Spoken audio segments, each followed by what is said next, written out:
And that's one reason that I started doing this live broadcasting, Charlie, is because,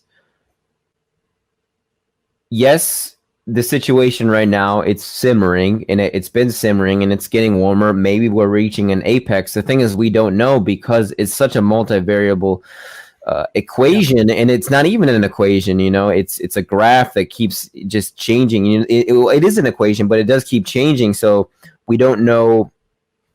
It affects financial, economical, obviously the biomedical, and I don't know. I mean, it just seems like I want to make use of my liberty to speak, to have freedom of speech, and to connect with people around the world.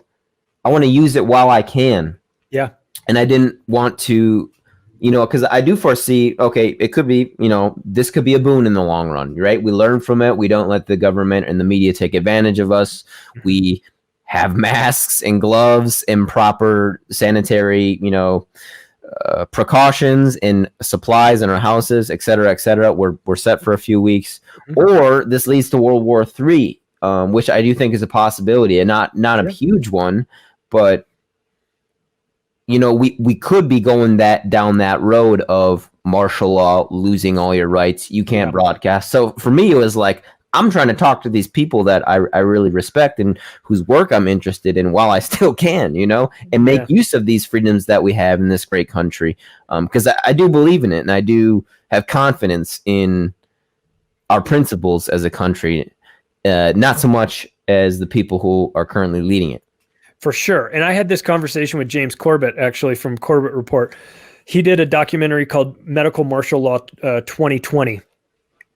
And like most of James' stuff, it's phenomenal. But it came out on March 21st. And he used a segment from an interview that he and I did together in this documentary that he put out. And one of the things that we were talking about was this, and this was what James was talking about, what if, and he prefaced it by saying, I don't even really want to put this out into the world, but I know that the social engineers have already thought of this. But he says, what if they roll this out and it's like a soft medical martial law where we're all in our houses and we have volunteered, we've just decided we're going to go into our homes and we're going to lock, not go out, and we're going to, shelter in place and do all these things. And this goes on for a couple of weeks. And then it lifts all of a sudden, boom, it just goes away. And they say, all right, we're past the brunt of it. Business is open. You guys can go back out, just be safe and be careful and do all this stuff. And we go back to our lives. He says, then what winds up happening is that in our heads, it's, well, martial law came and it wasn't that bad. Yeah. That wasn't martial law. and then the next time one of these things comes, because it'll obviously come again, it'll be like, oh, we got to go do that thing where we get in the house again. You're like, oh, okay, yeah.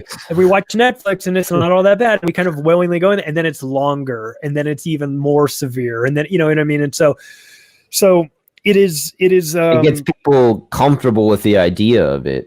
For sure. Sure. This is very passively and very kind of insidiously almost. Yeah. And so that's one of the questions I had for James was, what if this is, the best kind, if you're an authoritarian maniac, the best kind of censorship is self-censorship for people. So what is the best kind of martial law? Self-martial law. Yeah. Right? Where you it's the one where the citizens are reporting on each other, right? For sure. Yeah. Then you allow that societal component of ratting on your neighbor, the societal peer pressure to then take hold, and they can enforce it for you, where you don't even need a standing army to do it. So then it becomes like, hey, you can't go out without your mask because you're endangering the rest of us. It's the same thing with the vaccine debate, which is you got to get your vaccines, because if you don't get your vaccines, then you're going to get all our kids sick. And you're like, hey man, if your vaccines work so well, then your kid has a magic bubble around him. So what are you worried about?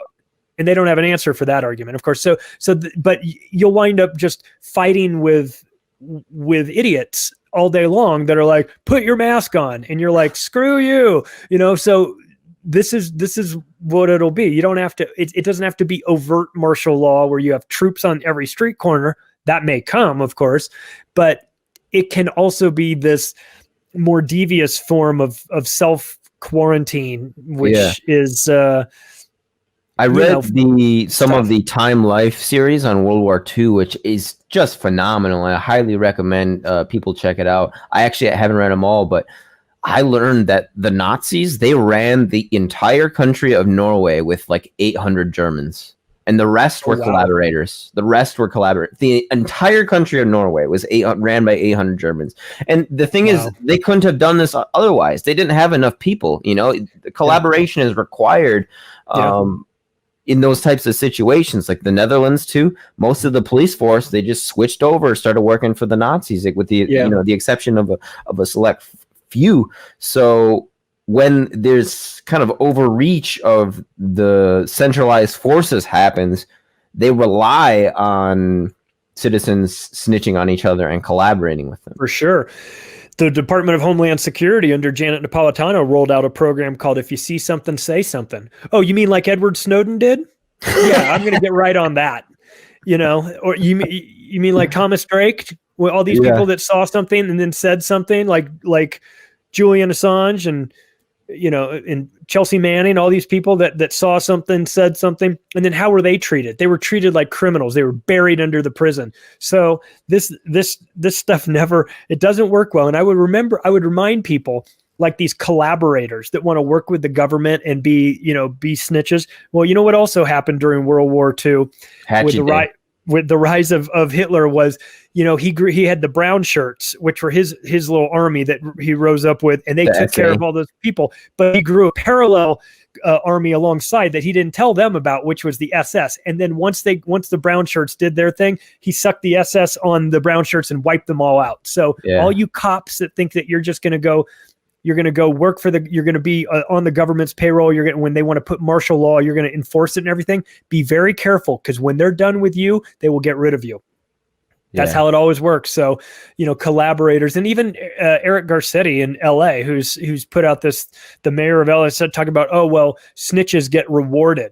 Oh, really? They get rewarded? They don't get rewarded in prison. And so they're encouraging. Who said that, Charlie? The mayor of LA. Oh my goodness. He said that this week? He said it. Yeah, he said it this week, or maybe a couple of days ago at least. So another thing too is they had this, and I thought that this is where you're going with that. Not only are just in reference to the collaborators, when the Allies liberated the Netherlands, this was known as Hatchet Day, because they knew who the traitors were, they knew who the collaborators were, and they hunted them down.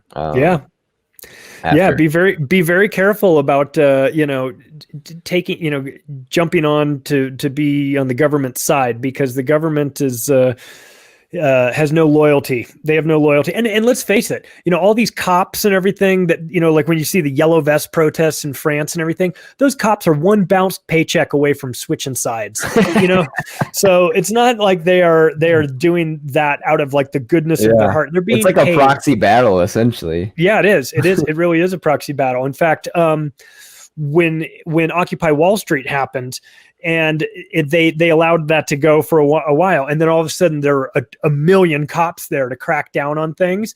Those cops were paid for by Citigroup. They hired them to go in there and get those dirty hippies out of the. So they were just private.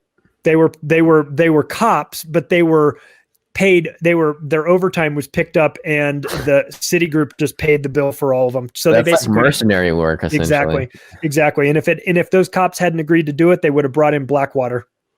Yeah, which is the professional mercenaries, for those that don't know. Professional mercenaries. Yeah.